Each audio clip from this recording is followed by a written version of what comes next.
telur di dadar katanya dicampur putih sama kuningnya itu salah. Terus yang benar telur diapain? Ya diceplok atau direbus, pokoknya putih dan kuning jangan dicampur. Waktu mentah lo ya. Hubungan sama kanker tuh apa sih Pak sama diabetes tuh kalau putih sama kuning itu dicampur terus diabetes, kanker. Ya telur kan ujung-ujungnya masuk dalam tubuh kan akan nyampur. Masa sih Pak bedanya telur terus diceplok sama di dadar, masa dadar kanker terus ceplok nggak kanker gimana sih? Jadi begini. Belum nemu sih Pak. Jadi itu kan kita bicara tentang sistem tubuh ya, nanti mengolahnya. Nah, jadi pada saat kita bicara telur, itu ada dua zat yang kalau sematkan di dalam telur itu. Yang pertama ada avidin, yaitu semacam kayak antibodinya si telur supaya dia atau melahirkan itu apa namanya, jadi anak itu anak ayam atau anak apa bebek atau apa itu ya terlindungi ya. Oke. Yang kedua ada biotin. Biotin itu ada di dalam kuning telur. Nah, apa sih fungsinya ini? Bagi kita yang penting itu biotinnya. Iya, bagi kita loh ya. Saya suplemen jenggot pakai biotin. Nah, biotin. Nah, nyambung ya ternyata ya? Ya, ada sambungnya. Itu kan banyak. Kalau kita bicara tentang metabolisme itu sangat rumit. Oke. Nah, dari singkat-singkat begini. Tugasnya biotin itu salah satunya adalah untuk memotong atau merubah 3 asam lemak yang ganjil itu yang ada di dalam minyak di dalam kuning telur itu aja. Karena kuning telur tinggi kolesterol, tinggi minyak. Di situ. Kalau protein di putih telurnya. Iya, oke. Nah, intinya gini, pada saat kita memakan asam lemak, asam lemak itu akan diproses oleh sel kita menjadi asid CoA, 2 karbon. Itu secara gampangnya. Jadi kalau saya punya asam lemak rantainya C-nya itu rantai karbonnya itu 20, dipotong 22 kan ketemu jadi 10 senyawa asid CoA. Jika saya punya rantainya C15, kan tidak bisa dipotong 22, ada sisa. Ada sisa. Nah, karena ganjil. Karena ganjil. Iya. Nanti jadi gini, yang 12 akan dipotong 22 jadi 6, yang 3-nya tetap 3. Sedangkan mesin sel kita itu tidak bisa memotong 3 langsung. Nah, ini butuh biotin. Nah, itu singkatnya begitu. Itu kan kita bicara tentang cara kerja tubuh manusia. Jadi manusia ini ada algoritmanya, ada tata caranya. Siapa yang bikin? Sang pencipta. Dan Allah sudah membuat keseimbangan.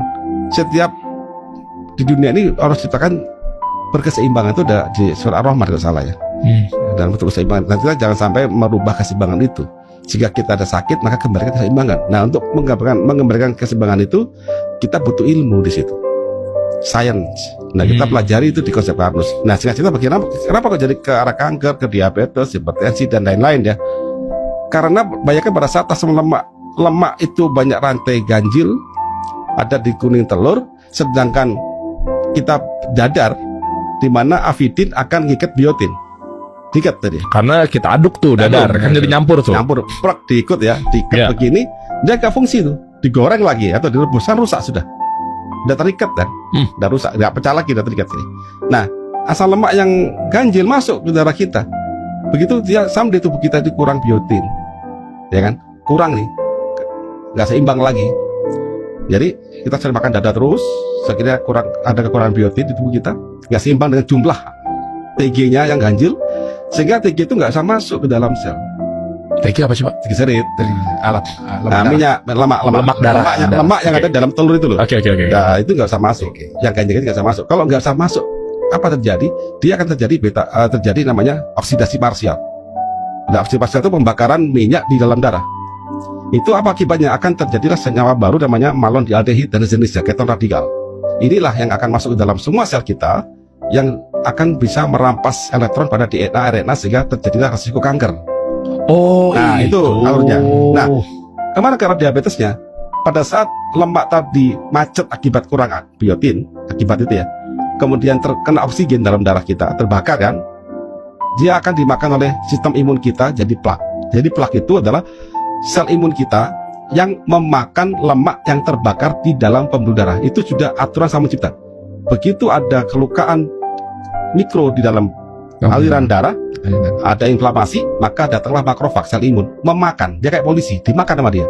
Cuman makrofag ini tidak bisa membaca lemak sang banyak, sehingga lama-lama dia membengkak, bentuk foam. Akhirnya dia membuat banyak penyumbatan. Nah, kalau penyumbatan ini banyak, potensi kan? Iya. Yang kedua, kalau penyumbatan ini nutupin reseptor insulin, pada sel-sel otot kita. Oh, gula dong. Nah, akhirnya insulin nggak bisa masuk. Iya. Nah, akhirnya dia diabetes, Om. Iya, Itu pankreasnya tuh ya. Iya.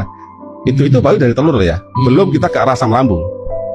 Oh, itu perkara putih telur nyampur sama kuning aja bisa begitu ya. begitu. Kan katanya kan nggak apa-apa, telur udahlah kan bagus, Ya. protein, kasih kecap apa segala macem.